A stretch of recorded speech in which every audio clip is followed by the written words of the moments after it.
त्यसको लागि प्याज चप गरेँ मैले। प्याज मजाले चप गरिसकेपछि थोरै चटनीको लागि टमाटर काटेर रेडी गर्दैछु। त्यसपछि थोरै कराईमा तेल हालेँ, टिमुर हालेँ, अनि पछि थोरै खुर्सानी राखेँ, अदुवा लसुन प्याज मजाले पकाइसकेपछि मजाले पाकेपछि उपरबाट काटेको टमाटर राखिदिन्छु मैले थोरै। यसमा थोरै बदाम राखिदिन्छु ताकि ग्रेभी र टेस्ट दामी होस् भनेर। अनि यसमा मिट मसला राखिदिन्छु। अनि मैले मोमोको लागि पिठो मोल्दै गरेँ मैदा। अनि यो चाहिँ अदुवा लसुन पेस्टको लागि भाइले काट्न पठाए र हामी सबैजना मिलेर माइजू आन्टी सबै हामी मिलेर मोमोको लागि साना साना पेडा काट्यौँ। सबैजना एक्साइटेड थियौँ र त्यो अदुवा लसुन काटेर पेस्ट बनायौँ र थोरै कराईमा मैले तेल राखेँ अनि अदुवा लसुन पेस्ट राखेर पकाएँ। एकछिन मजाले पाकिसकेपछि एकछिन राखेँ मैले भाँडामा र हाम्रो सुरु भइसकेको थियो। यता चाहिँ यो हाम्रो टगले काम गर्ने। अब मैले थोरै सोयाबिन राखेँ अनि चप गरेको प्याज राखेँ मैले। अनि यो चाहिँ चिकन किमा राखेँ, मासु पेलेर बनाएको र आफ्नो हिसाबले थोरै मैले मोमो मसला राखेँ स्वाद अनुसार टेस्ट अनुसार।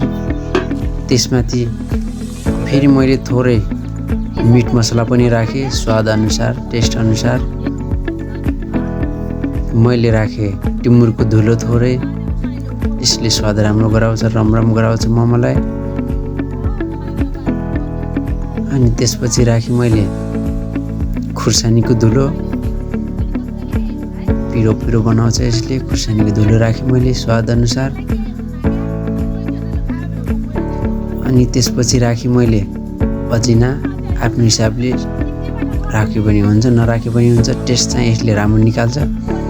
थोरै अजिना राखेँ मैले।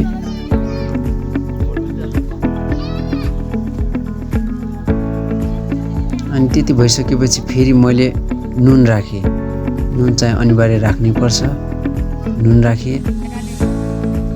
अनि मैले अघि पकाएको अदुवा लसुन पेस्ट पनि राखिदिएँ र मैले यसलाई मजाले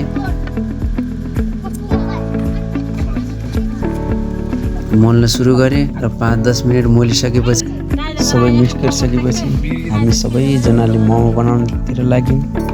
मोमो बनाउन चाहिँ मैले मात्रै जानेको थियो र कसैले जानेको थियो र मैले सबैलाई यसरी बेर्नुपर्छ यसरी राख्नुपर्छ भन्ने मजाले सिकाएर मोमो बनाउन लगाएँ सबैजनालाई। र मोमो पनि हाम्रो रेडी भइसक्यो। मोमो बेर्दा बेर्दा कसैको लामो कसैको घुमेको बाङ्गेको भयो। बनाएको मोमो यता राखिसकेपछि फेरि पनि मैले बेर्न लगाएर सबैजनाले बेर्नुभयो र राम्रो बन्दै थियो मोमो। त्यसपछि हाम्रो माइजूहरूले नजाने पनि हाँस्दै हाँस्दै मोमो बेर्न लाग्नुभयो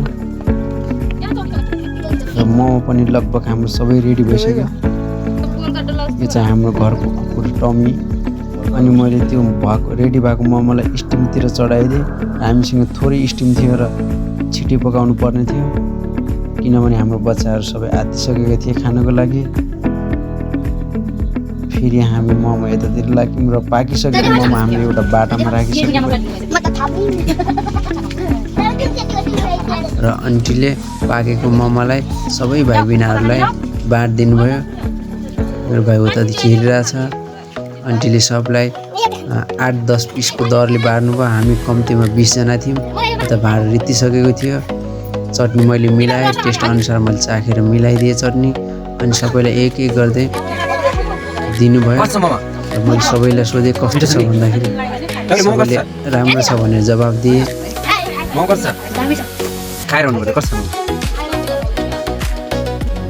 मलाई सोधेँ मैले, आमाले पनि राम्रो छ भन्नुभयो, नानीले पनि राम्रो छ भन्नुभयो।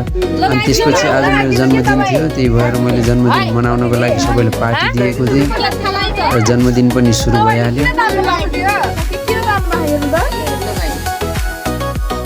केक खानको लागि हतारमा टिको लगाइदिए भाइहरूले।